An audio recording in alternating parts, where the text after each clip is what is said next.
E chegamos ao final, o nosso último episódio e, claro, a nossa cerejinha do bolo. Quem disse que eu não ia chamar o meu grande mestre, o maravilhoso, ele já tá até rindo aqui, porque eu tô falando, o incrível, que eu sou muito fã, puxa-saco, fã número 1, é isso mesmo, eu falo, não tô nem aí, repito, professor João Braga. Seja muito bem-vindo, professor. Eu até dispenso, né, falar de currículo, falar da profissão, isso e aquilo, porque, gente, não tem como descrever o que esse homem é. Manu, muito obrigado, como sempre você é muito elogiosa, né? Mas me adjetivando como professor é suficiente. Não precisa de títulos, enfim, isso não deixa de ser uma vaidade, não deixa de ser uma realidade acadêmica, mas me adjetivando como professor está muito bom, assim é o suficiente. Professor e maravilhoso, então pronto, é a nossa cerejinha do bolo. A Manu é muito bondosa, é muito generosa comigo, hein? Ai, mas eu sou fã, e todo mundo sabe, quem me acompanha sabe, professor.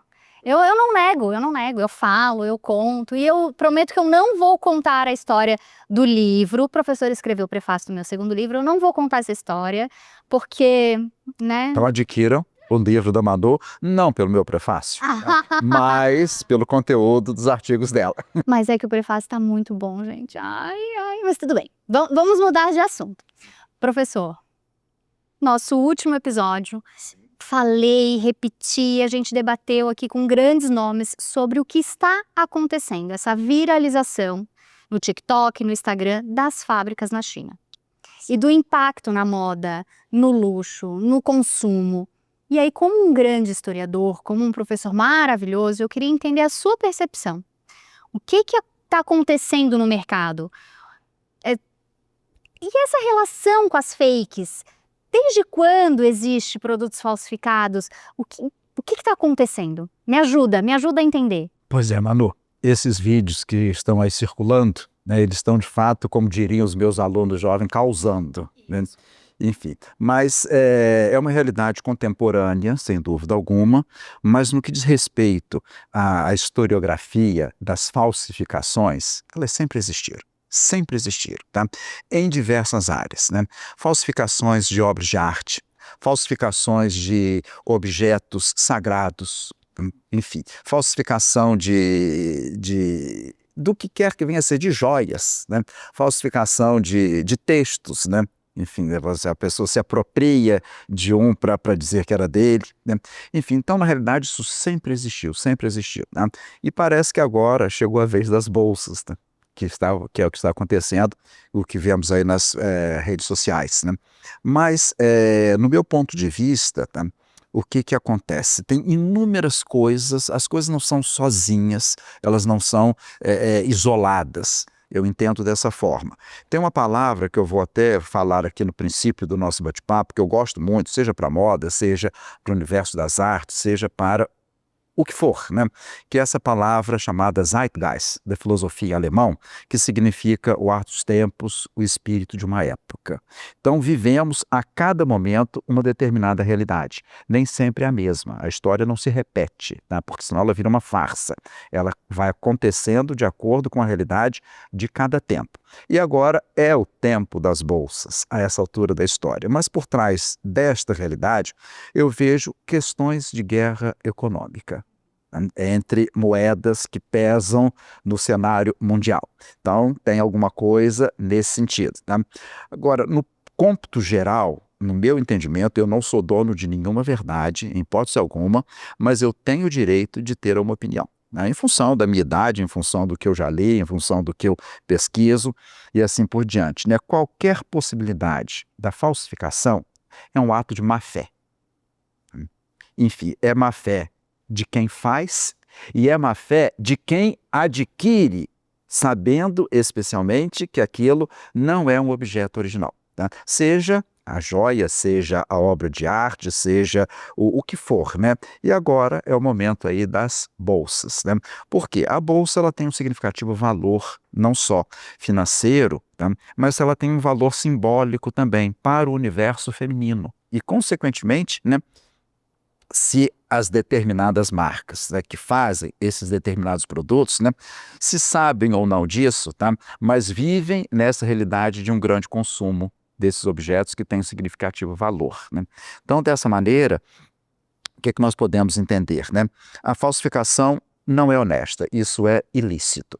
Então, seja de quem pratica e seja de quem consome. Até mesmo em tempos outros, hoje também nem tanto mais, né? Os CDs piratas, né? Como se comprar. É uma falsificação? É uma forma ilícita de comportamento de mercado? Né? Mas existem determinadas pessoas que não se importam para isso, se importam com uma aparência. Tá? Então, eu quero aquilo para eu me colocar numa posição que não é a minha realidade. E o senhor acha que isso está acontecendo por conta da evolução das redes sociais?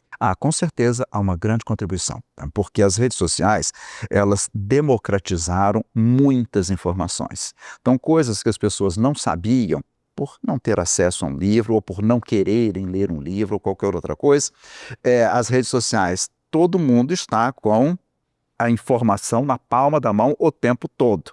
Então, democratizou a informação e democratizou também a possibilidade do status, com determinadas marcas que são consideradas marcas de prestígio. Neste universo, vou generalizar como o mundo da moda. E, consequentemente, a rede social vai despertar isso que nós poderíamos chamar de inveja. Então, eu quero, né? Que é o luxo usa até uma palavra um pouco mais sofisticada, o aspiracional, né? Enfim, eu quero estar numa posição, né, que é um direito de cada um querer subir na vida, sem problema algum, mas é uma realidade associada a querer estar numa posição que normalmente não é a minha. Mas por trás disso tudo, por mais que a pessoa dê só o valor material ao objeto, porque essas pessoas somente dão valor material, não dão o valor estético, não dão o valor simbólico, né? Não entendem o percurso para você chegar num produto como uma bolsa, ou uma joia, ou uma roupa, ou o que quer que venha a ser, um calçado, e consequentemente, né, querem ser reconhecidas, pertencentes ao universo, que é a vontade de ser. Mas por trás disso tudo, tá, tem a questão do comportamento.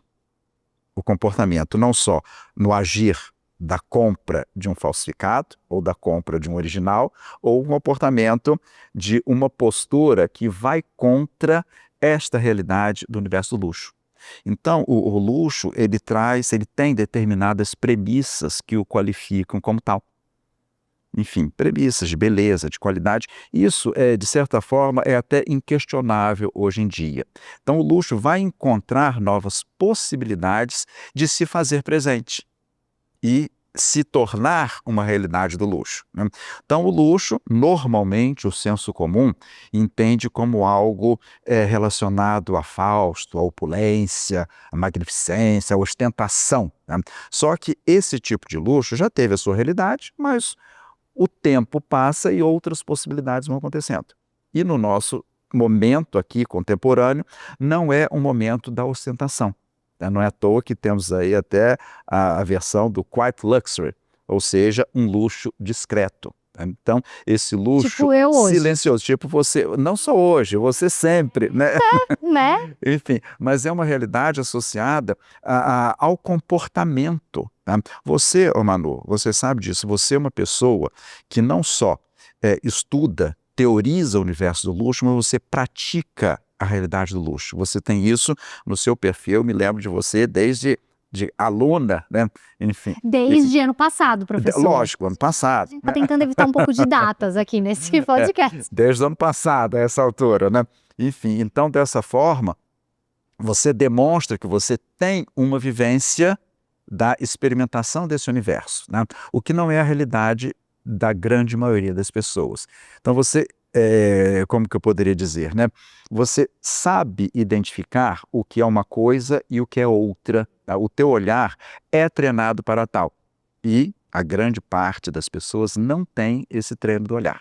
Então, precisa, inclusive, que alguém justifique alguma coisa para a pessoa ter acesso. Às vezes as pessoas não têm nem conhecimento de um fundamento, de um conceito, de uma determinada marca, mas eu quero prestígio na rede social, então eu vou falar disso porque isso vai me dar mais seguidores agora e eu vou ter uma visibilidade maior, né? Então vê-se pessoas que falam, vêem-se pessoas, né, que falam coisas assim que te vê que é uma coisa decorada, ou então está num teleprompter lendo, falando alguma coisa para ver se ganha esse tal prestígio, né? Agora, há pessoas também que falam com fundamento, sem dúvida alguma, tá? Estudiosos, teóricos, de qualquer que seja o assunto e que fale ali com propriedade, né? Então, dessa maneira, o luxo vai ganhando formas diferentes ao longo dos tempos. Então, hoje, né, a questão da postura, a questão da vivência, a questão da experiência são os fundamentos que regem este comportamento associado ao luxo, tá? Talvez até pela realidade das práticas de falsificação. Até isso que eu ia perguntar, mas o senhor não acha que a gente fala muito de experiência? Eu estava em Mônaco agora, participando do simpósio, e acho que foi a palavra que eu mais escutei: experiência, experiência, experiência. Aí a gente vê hotéis, vê os chocolates, né, vê aquela bolsa maravilhosa que a minha filha arrancou a alça, eu quase tive um treco. Não, deixa aqui, como se eu fosse guardar o chocolate para sempre, né? E então a gente fala muito de experiência, mas para mim a experiência sempre existiu no mercado de luxo. Sempre. Só que agora ela tem sido melhor qualificada, melhor entendida para diferenciar a possibilidade do acesso a alguma coisa, digamos, um objeto físico, que visualmente pode dar o prestígio a uma pessoa, mesmo que essa pessoa não tenha esse prestígio, né? Porém, né, o que acontece, tá? Foi até uma matéria que me entrevistaram para a revista Piauí, né, falando exatamente dessa questão das falsificações, e comentando, né, essa questão toda. Encontram-se, né, objetos de marcas de luxo, né, em camelôs. Encontram-se objetos na Avenida Paulista ou 25 de Março ou qualquer, possivelmente no Saara, no Rio, ou qualquer outro lugar, né? Enfim, e as cópias estão tão bem feitas que você não sabe discernir o que A, o que é B. Então, o que o luxo vem como um novo diferencial? Proporcionar essa experiência, porque a experiência não dá para ser falsificado. É você que foi a Mônaco, é você que vai ao hotel A, B ou C, né? É você que vai a um restaurante, é você que vai para um hotel fazenda, né? Enfim, tá? Ali você talvez nem precise de uma bolsa de marca ou de uma roupa de marca. Agora, as pessoas que militam nesse universo vão usar porque é da realidade dessas pessoas, né? Então, o fato de você, né, fazer alguma coisa que não dá para você falsificar essa coisa é a tal experiência, como se diz hoje, né? Enfim, você não precisa, eu posso ir em qualquer restaurante, sem dúvida alguma, para me alimentar, mas se eu quero ir naquele restaurante tal, que tem o prato tal, de um chefe tal, né? Enfim, não é todo mundo que vai conseguir essa experiência. Então, são momentos que buscam determinados diferenciais para fazer com que aquilo ali, de fato, né, seja o novo, ou pelo menos a novidade. Porque, no meu ponto de vista, né, essas bolsas falsificadas, né, isso tudo, se nós formos até fazer um brevíssimo histórico, mais ou menos foi a partir dos anos 1990, quando as próprias marcas europeias, francesas e italianas em especial, por muitas vezes não ter uma mão de obra qualificada, vão procurar mão de obra em quem possa fazer isso com qualidade. E foram bater neste país asiático, né? Consequentemente, né, levaram aqueles artesãos que sabiam o ofício passado de tradição, de pai para filho, para neto e assim por diante, né? E aprenderam essas práticas. E agora, né, nesta realidade, né, de ordem econômica, de ordem de qualquer outra possibilidade, né, começam a fazer com a técnica que aprenderam. Agora, tem uma outra coisa, tá? Parte pode ser feita lá, mas tem leis nos países europeus, sabemos disso, que, né, se determinada porcentagem é concluída no seu país de origem, aquilo passa a ser um produto francês, italiano, inglês, né? Enfim, então, né, sabem fazer lá, né, mas, né, não tem o acabamento, a finalização. Podem até saber fazer o acabamento, mas não tem a finalização para dar o direito de ser um made in Italy, made in France, made in Great Britain, onde quer que seja. Tá? Enfim, então tem toda essa realidade que precisa ser analisada, sem dúvida alguma, porque as coisas não são gratuitas, mas todo mundo quer causar de alguma maneira, principalmente nas redes sociais. E esse causar, quando eu fui agora, essa minha temporada para Paris, eu participei daquela ação do Comitê Colbert no Museu d'Orsay.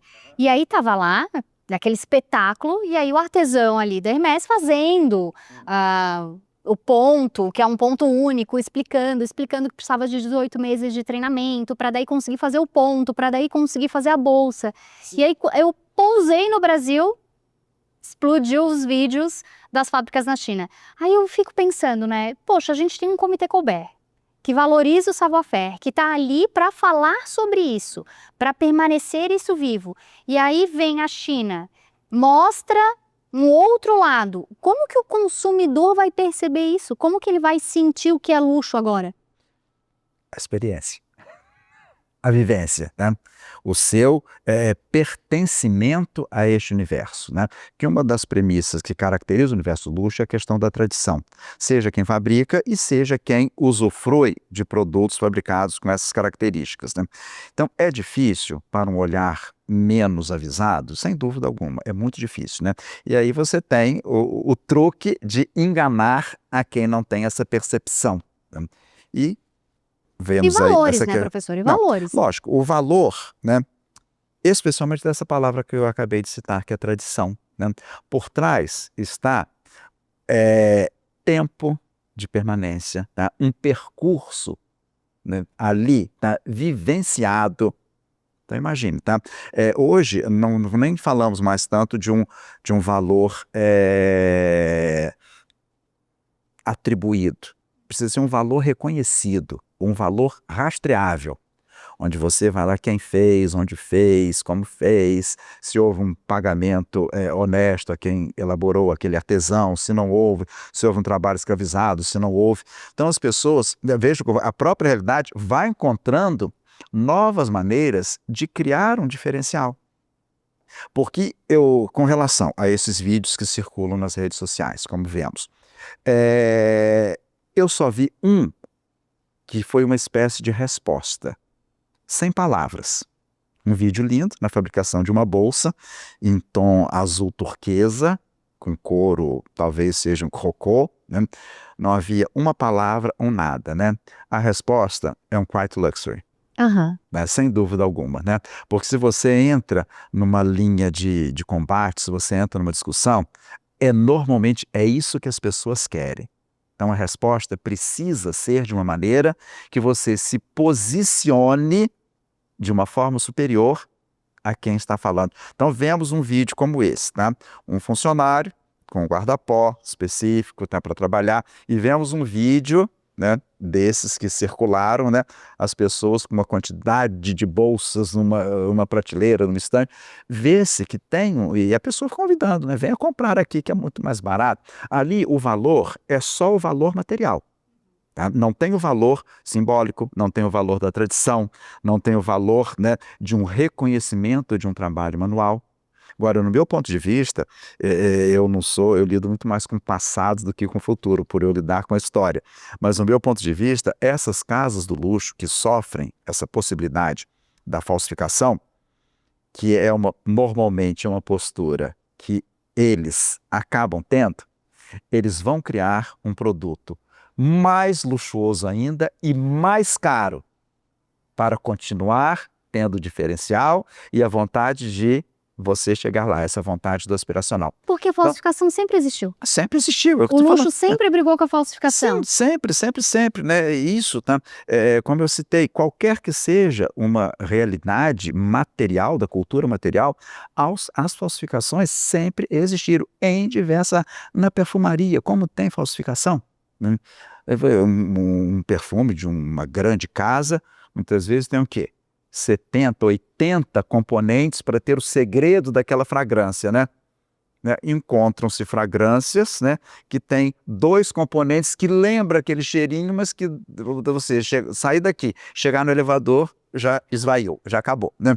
Conclusão, então, novas possibilidades sempre serão encontradas, e é uma realidade do luxo. Vão criar produtos mais sofisticados para continuar criando esse diferencial e mais caro para, né, não ser, né, de uma maneira democratizada, porque de certa forma o luxo, fala-se muito luxo democrático, isso, aquilo, eu discordo um pouco, tá? Porque isso, tá, seria um produto classe A, seria talvez outro nome, porque o luxo, na sua essência, ele não é democratizado. Se o luxo foi democratizado, ele deixou de ser luxo imediatamente dentro do seu conceito, né? E com isso, vão encontrar maneiras para continuar numa linha de ponta e as outras pessoas atentas a isso no intuito de falsificar. Agora, um produto falsificado, se você for analisar até sobre uma ótica filosófica, ele é verdadeiro, porque ele é verdadeiramente falso. É paradoxal, mas é uma verdade. Ele é verdadeiro por ser verdadeiramente falso. Gente, a gente precisa fazer um corte nisso, porque esse vídeo vai viralizar.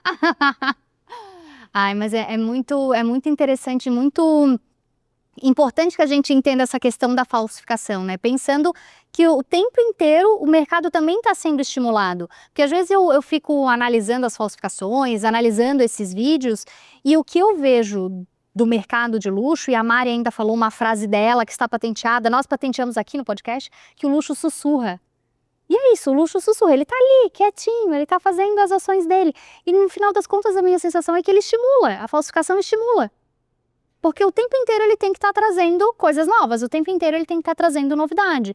Ele tem que estar mostrando para o público dele o que é uma experiência, o que não vai ser replicável. Porque muitas vezes a pessoa, até numa postura de colonizado, quer pertencer a um universo que não é acessível a ela. Nada contra. Manu, na horizontal nós sabemos, todos vamos virar pó, mais cedo ou mais tarde, todos nós vamos morrer. Mas nesse mundo material, nesse mundo humano, tá, os pares querem se diferenciar. Tá? Então, por que não um produto original? As marcas de prestígio vão te dar prestígio, sem dúvida alguma, tá? Para você mesmo, a satisfação pessoal e até para outras pessoas que te observam, tá? Mas, voltando à questão das bolsas, né? Não, antes das bolsas, vou contar uma experiência pela qual passei. Posso contar? Lógico, deve. Há um tempo atrás, já tem alguns anos, né? O senhor foi na 25? Não. Eu já trabalhei na região da 25 durante 12 anos, que eu comecei a trabalhar com moda, desenhando estampas para tecido, na paralela 25 de março, na Comendador Abdo Chaim, a rua Comendador Abdo Chaim, na companhia Teixeira Hageb Schoff, né? E vivia ali o tempo todo, né? Imagine, tá? Mas há um tempinho atrás eu recebi um convite de um grupo de senhoras bambambãs de São Paulo, para dar uma palestra sobre um determinado assunto. Eu nem me lembro direito qual era o assunto, né? Enfim, fui dar a palestra na casa de uma delas, um apartamento maravilhoso, né? Enfim, né? Alto nível, sem dúvida alguma, né? E todas agradeceram, um lanche maravilhoso, enfim, né? Muito obrigado. Aí vieram com um presente para mim, né? Uma sacola da Montblanc, né? Falei, cá comigo, né? Nossa, né? Presente, tá bom, muito obrigado, eu não tinha cobrado nada porque a pessoa que me convidou, eu conhecia, né, enfim, vamos, né, enfim, tá, deduzi que seria um momento agradável, como de fato o momento foi muito agradável, né, enfim, um bate-papo interessante, pessoas com lastro cultural, pessoas com dinheiro, não que as pessoas sem dinheiro não possam ser interessantes, não é isso, tá, mas enfim, tá, e aí me vieram com essa sacola da Montblanc, né. Nossa, né, muito obrigado, não precisava, não foi com essa intenção, né. Enfim, cheguei em casa, abri ali, né, uma caneta Montblanc, né. Nossa, muito obrigado. E cheguei em casa, né, abri, né, deixei a sacola, o pacote, a fitinha, né, a caixa de tartaruga, tudo, né. E comecei a usar a caneta. Agora eu vou usar uma caneta Montblanc, né, enfim, né. E aí eu comecei a usar. Um dia eu chego em casa, eu vejo aquela tarraxinha da ponta da caneta Montblanc, ela não estava nem solta, ela estava quebrada. Eu não sei como, tá? Enfim, né? Falei, meu Deus do céu, né? Lá foi minha caneta Montblanc, né? Aí peguei, né, a caneta, fui até a loja do Oscar Freire, né? Enfim, né? Pois não, senhor, boa tarde, bom dia, enfim, né? Falei, olha, aconteceu uma coisa chata, né? Mas a minha caneta Montblanc quebrou. Assim, quebrou como, né? Aí eu peguei e mostrei, né? Ela botou uma luvinha, pegou uma bandeja com aveludada, né? Eu coloquei a caneta, ela simplesmente falou assim, ela não tocou. Meu senhor, a caneta do senhor não é verdadeira. Ela foi super educada e não falou que era falsa. Ela falou, não é verdadeira. Disse a mesma coisa, mas com palavras mais suaves, né? Eu falei assim, como, né? Não, aí ela pegou e falou assim, olha a verdadeira, olha a diferença, né? Eu fiquei possesso. Falei assim, olha, desculpa, né? Eu ganhei esta caneta, eu não comprei, né? Fiquei feliz em ter uma caneta Montblanc e aconteceu isso, né? Conclusão, eu cheguei em casa, tá? Eu estava tão assim, desnorteado pelo acontecido, não por eu ter sido humilhado, não ter problema, mas também não fui humilhado, não. Ela me tratou super bem, né? Eu joguei aquela caneta no lixo. A caixa era verdadeira, a sacola era verdadeira, possivelmente o estojo de tartaruga também fosse verdadeiro, mas com uma caneta falsa. Possivelmente comprada, talvez usassem muitas dessas canetas, tivessem isso, né? Mas agora existe um mercado, professor, Ah. de sacolas, de Hoje, mas caixa. na época não tinha, na época não existia, né? Enfim, tá? Conclusão, né? Eu joguei a caneta fora, eu falei assim, se me desse uma quilométrica ou uma Bic, seria muito mais legítimo, muito mais autêntico do que me dar um objeto falsificado. Também eu não sei, tá, se elas sabiam se era falsificado ou não. Tá? Ainda me levanta essa interrogação, né? Mas eu fiquei assim muito chateado de fato, né? Aí onde eu entro na questão da originalidade, né? Porque nós brasileiros, por questões até de ordem histórica, nós temos uma postura de colonizado. Tá? Imagine, tá? O que vem da sede, o que vem, tá, da matriz, da metrópole, é melhor do que o que é produzido na colônia, né? Enfim, né? Sabemos muito bem que Portugal não quis fazer do Brasil uma nação, como a Inglaterra quis fazer dos Estados Unidos. Portugal queria fazer daqui um local exploratório das nossas riquezas, né? Portugal, ao tempo das circunnavegações, que eram excelentes navegadores e excelentes cartógrafos, eles foram o país mais rico do mundo. Seja as riquezas daqui, do Brasil, da América do Sul, seja as riquezas africanas ou seja as riquezas asiáticas, com colônias em diversos continentes, né? Enfim, né? E com isso, né, não tinha interesse, né? Então, os monarcas portugueses baixavam pragmáticas, proibindo editar livro no Brasil, proibindo produzir tecidos, muitas vezes porque a Inglaterra impunha, porque Portugal devia dinheiro à Inglaterra e a Inglaterra, Portugal comprasse da Inglaterra para chegar no produto de qualidade aqui. Então, no nosso DNA cultural, ficou assim estabelecido que o que vem de fora é melhor do que o que é produzido aqui. Tá?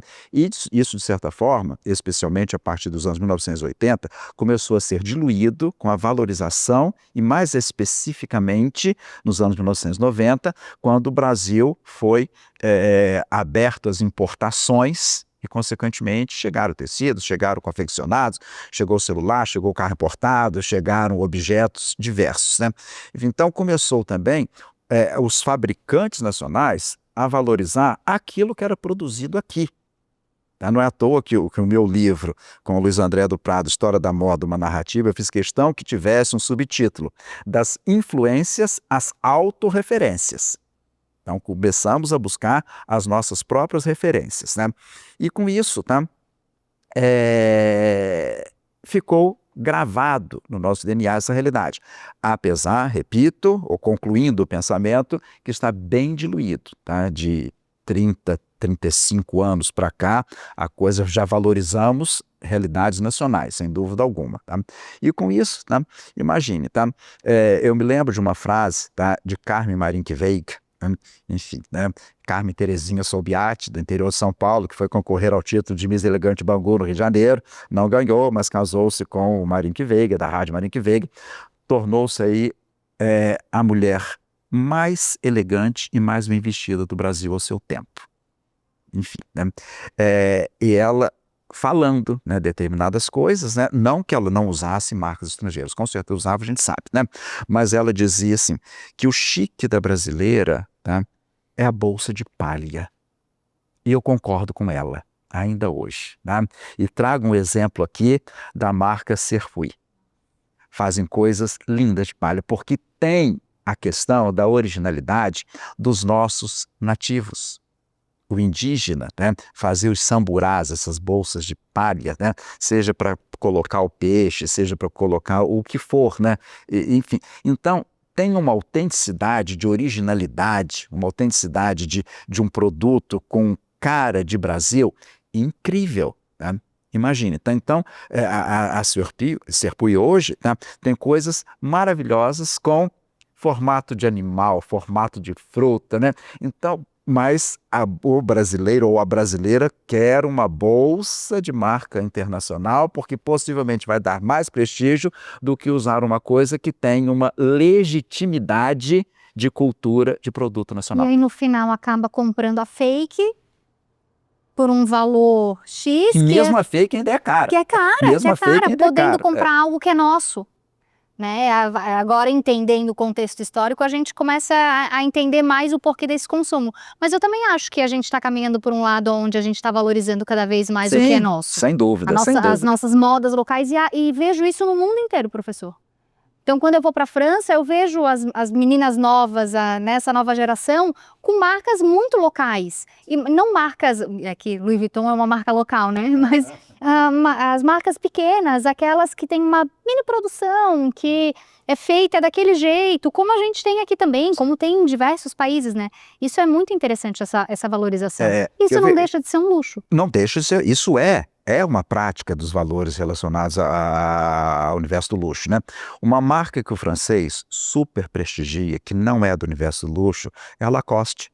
Dá status para o francês essa marca que em 2023 fez 90 anos, né? A camisa polo, a camisa de malha piqué.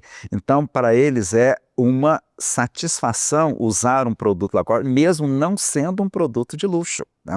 É um produto bem mais acessível, né? Então, é importante que haja essa conscientização da valorização de algo que seja uma própria referência, né, para uma realidade desse universo do luxo. Agora, para quem sabe ler, pingo é letra. Então, né, se alguém chega com uma bolsa, né, como cito novamente a marca Serpui, né, como se fosse quase que um samburá, linda, maravilhosa, né, com bordados muitas vezes, um fazer manual, né, muitas vezes não vai ser tão valorizada se a pessoa chega com uma determinada marca estrangeira, né, porque dá-se o valor maior por questões de ordem cultural, porque o melhor era o que era produzido na metrópole, o que vinha de fora, não o que era produzido na colônia. Então, historicamente, tem explicação. Eu falei que era a nossa cerejinha. Eu tô até muda. Isso não é cereja de bolo, isso é só uma possibilidade de análise. Eu também não sou dono da verdade, hein? É só um conhecimento fabuloso, análise, é a minha Eu não sou dono de nenhuma verdade, mas eu tenho... É a minha cerejinha. Todo direito. Porque assim, né, ele fala, porque o meu livro, mas é qual da coleção, né? Porque uma coleção, um dia eu chego lá. Eu tô no segundo ainda. Não, mas é por aí, mas né? Um dia eu chego lá. As grandes caminhadas começam com os primeiros passos. Esse ditado é bem antigo. Mais um corte pra gente viralizar. Mas enfim, hoje até tem alguns livros editados, sim, mas um dia foi um só. Um dia teve segundo, um dia teve terceiro, né? Mas é assim, mas também, né, Manu? Olha só, né? Olha os meus cabelos brancos, né? Vocês, mulheres, têm a sorte de não ter cabelo branco. Exatamente, é muita sorte. É uma coisa da genética masculina, né? Professor, e pra gente finalizar, porque se deixar, a gente vai ficar aqui... A gente fala muito, né? Muito, né? Ai, mas é tão bom. Mas é bom, sem dúvida alguma, é uma satisfação, né? Eu, na condição de professor, né? E eu, na condição de aluna, adoro. Mas você também é professora. Eu vivo da oratória, né? Ai, professor, é muito bom. E é engraçado porque as pessoas sempre me perguntam, né? Ai, como é o professor? Porque sabe que eu sou próxima do senhor. Ai, como é o professor? E como é isso? Eu falo, gente, ele é isso. Ai, mas tu é íntima dele? Eu disse, jamais serei. Jamais, porque para mim é professor e Manu, né? Aquela coisa, Não. É assim, é sempre essa relação. Não somos íntimos por questões respeitosas, mas nós somos muito próximos por dialogarmos, Mas é gostoso, estudarmos o mesmo professor, a assunto, gente né? ter uma pessoa que a gente admira, Sim, que sim, nos sim. estimula, que nos Muito obrigado. Eu tive ensina. também os meus professores, né, favoritos, né? Inclusive, quando no dia 4 de agosto de 2017, eu tomei posse na Academia Brasileira da Moda, no Rio de Janeiro, né, que tem presidente a Hildegard de Angel, né? Enfim, né? E eu fiz um discurso, eu ocupei pela primeira vez a cadeira número 39. Tá? Então, como que acontece, né? Se você é um primeiro ocupante, você tem que fazer um discurso em homenagem ao patrono daquela cadeira. E o patrono da cadeira número 39 é Caio de Alcântara Machado.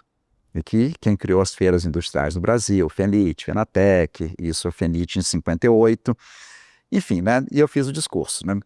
Quando eu morrer e alguém ocupar a cadeira número 39, tem que fazer um discurso em minha homenagem, né? Enfim, e assim sucessivamente, né?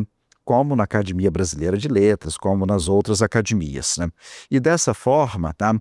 Eu fiz um segundo discurso, não o oficial, mas um discurso bem, digamos assim, pessoal, tá?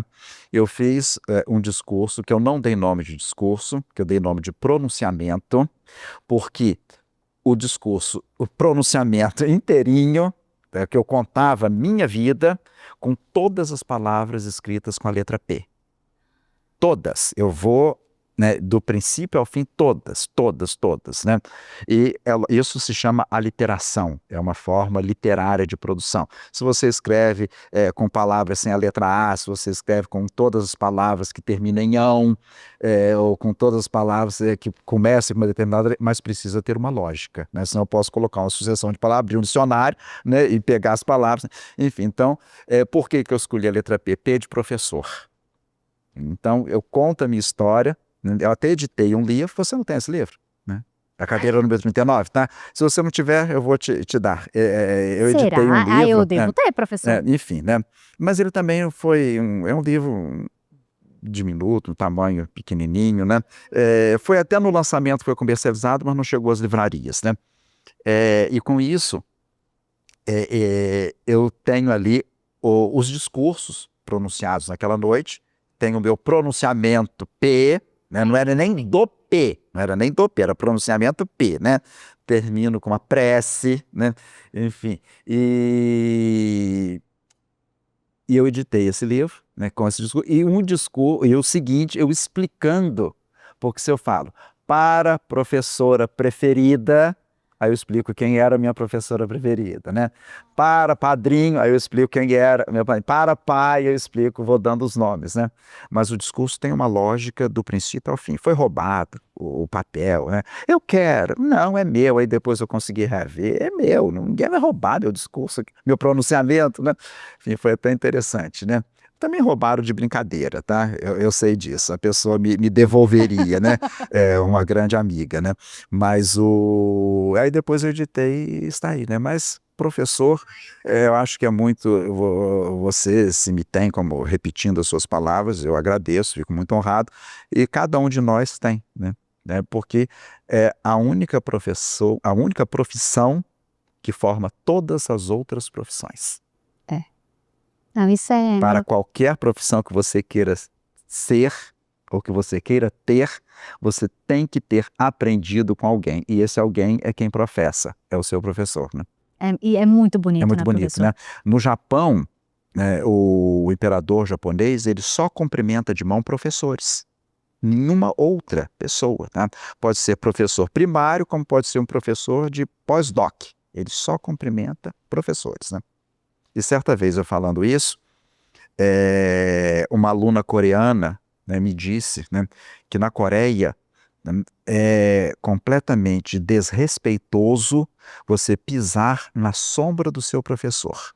Então, se o professor tem uma luz, o aluno contorna para não pisar na sombra, que é considerado desrespeito. Que interessante. Eu lembro da primeira vez que eu fui dar aula. Preciso montar uma aula, minha primeira aula. Aí liguei para Valesca Nakad, que também é outra Grande grande professora. professora que eu admiro demais. Liguei para ela e disse: Valesca, pelo amor de Deus, me ajuda que eu não sei nem por onde começar. E eu lembro da primeira frase, a hora que eu sentei na frente dela, ela abriu lá um caderno e disse, agora a gente vai começar a escrever aqui, mas vamos lá. Eu preciso que tu traga referências e te inspire nos teus melhores professores. Então, tu vai copiá-los. O que eles fazem na sala de aula, tu vai começar a fazer também. Aí eu disse, desculpa, impossível. Não vai dar, deixa eu explicar. Eu acho que, não, até inspirar, ok, mas assim não dá, porque eu não sei nem o ano do meu casamento, eu tenho que perguntar pro meu marido o tempo inteiro. Mas isso é uma questão até de memória, né? Há pessoas que são mais visuais, há pessoas que são mais auditivas, há pessoas que têm, sei lá, uma memória mais abençoada que outros. Todos nós temos memória, sem dúvida alguma. Mas é por aí, né? Professores precisam passar o exemplo, tá? Não sou perfeito, tá? Assim como eu quero deixar claro que tudo que eu disse aqui, tá, é a minha opinião. Não é que quer que seja ou que eu quero que seja verdade. É um direito que eu tenho a ter a minha opinião. Porque hoje em dia também tá muito confuso, né? Você não pode nem ter opinião, você tem que ter a opinião da massa. Você tem que ter a opinião que todos tenham. E você não pode discordar, né? Não, aí vira celeuma, vira uma confusão sem fim, né? Sem fim. E aí a gente não tem debate. Aí como que a gente evolui? Né? A gente estava, em alguns episódios a gente até chegou a tocar nesse assunto, mas pra gente finalizar, porque senão, né, vamos ficar... Só vamos longe, eu já tentei, mas pra finalizar, e a gente, não finaliza. Porque é assim, deixa a gente aqui que a gente vai. Professor, o que é luxo pro senhor? Bem, inúmeras respostas, mas eu vou tentar resumir, né? Luxo é uma possibilidade de individualização de algo que te traga uma satisfação.